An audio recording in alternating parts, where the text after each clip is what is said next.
Matapos makita ng mga netizens ang larawan na ito ni Congressman Benny Abante, ay nawalan na ng gana at nandiri ang mga netizens ila maging kanyang tagasunod sa Metropolitan Bible Baptist Iglesia or MBBE. Talaga namang kung titingnan mo ay nakakadiri.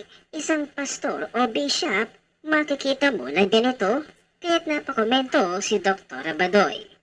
I was told that this is a photo that the Honorable Congressman slash religious pastor himself posted on social media. If so, what the Benny?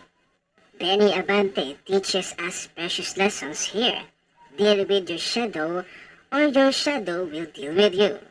Sa madaling salita, kilalanin mo ang sarili mo. Huwag kang mag-press release sa sarili mo. Know your dark side. Accept all parts of you, even the part in you that you feel is dismal and acceptable to you. Embrace all of you. For instance, huwag kang magmamalinis.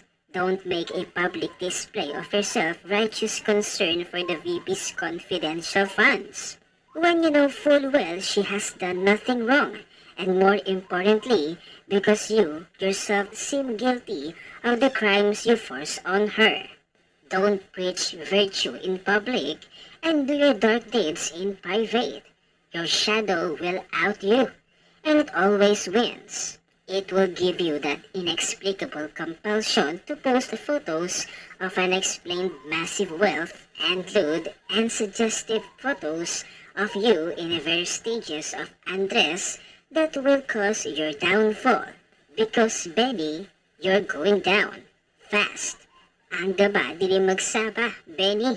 At lalo pang nainis ang mga netizens sa litrato na ito na tila humihibak pa ng tabako. Pastor na smoker, good example to congregation, not paging members ng church nitong matandang tukmol na to. High time na kinalabutan kayo, ang nagpapastor sa inyo ay isang demonyo. Sayang man din kasi, sa dami pala niyang ill-gotten wealth tapos siya lang nakakaalam. Hindi kaya ng konsensya na hindi malaman ng iba. Kaya sinashare niya on social media. In fairness, yung t-shirt literal described him as buwaya. Nakakadilitong pastor na to. Abay kung kayo bang tatanungin mga kasweet, kung ganito ba naman ang pastor ninyo? Abay makikinig pa ba kayo sa mga pinagsasasabi nito? Baka maligo pa ng landas ang buhay mo. Aba, Mang Benny, matanda ka na. Magbago-bago naman. Get to work right now, but it does not guarantee that you're going to have that work tomorrow. Am I right? Nothing is permanent in this world. Nothing. I don't even care what you think about it, whether it be business or career, or money, or power. Nothing is permanent. Today you can be very powerful. Tomorrow you don't have any power at all. Am I right? I mean, like senators and congressmen. Senators lose their position. Nobody cares anyway. That's what power is all about. But there's one thing that people should realize that remain. And what's that? Your eternal destiny. You realize that? It means where you are going when you die.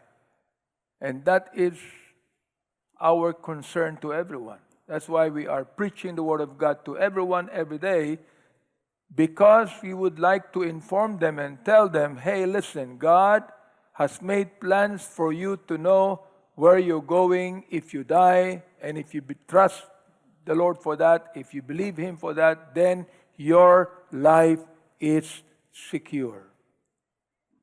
As I would say, that not only that in this world there's nothing permanent, therefore, in this world there is nothing secure.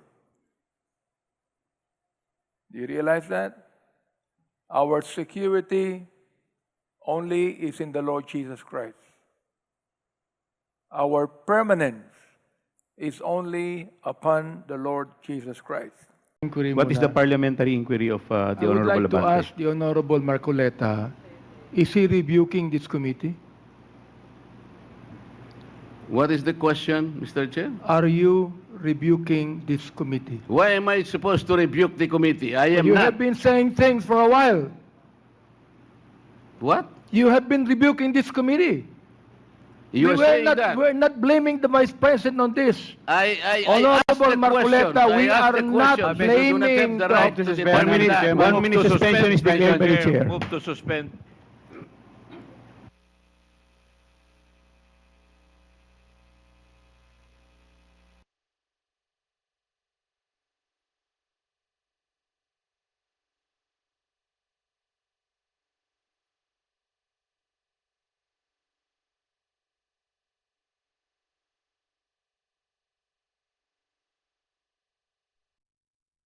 Sinabi ni Abante, I invoke my right to remain silent. Sabi ni Abante, that is not applicable here. This is not a court hearing. Bakit nagiging monsters yung iba na legislators kapag nakaupo na sila ron? Dahil ba hindi makalaban yung mga tao dahil nasa teritoryo nila na kapag may hindi sila narinig na sinasabi, contempt, inaabuso na po ang contempt powers. Hindi yata nabasa ng ating mga mambabatas, patuloy nilang binabastos yung mga resource persons at hindi ginagalang yung mga karapatan. Again, uulitin ko ha, wag naman nilang memenosin kasi sinasabi nila, hindi daw reason para hindi mag-testify. Magte-testify naman siya. Dadating naman siya, but she has to invoke her constitutional rights. Remember, yung kabubuli, kaka-threaten, kaka-intimidate, kaka-psychological torture ng mga legislators, they have already resulted in the suicide of one person. General pa, si Angie Reyes, natatandaan nyo, yung bunuli ni na Jinggoy, saka ni Panfilo Lacson ba yun? O ni Trillanes?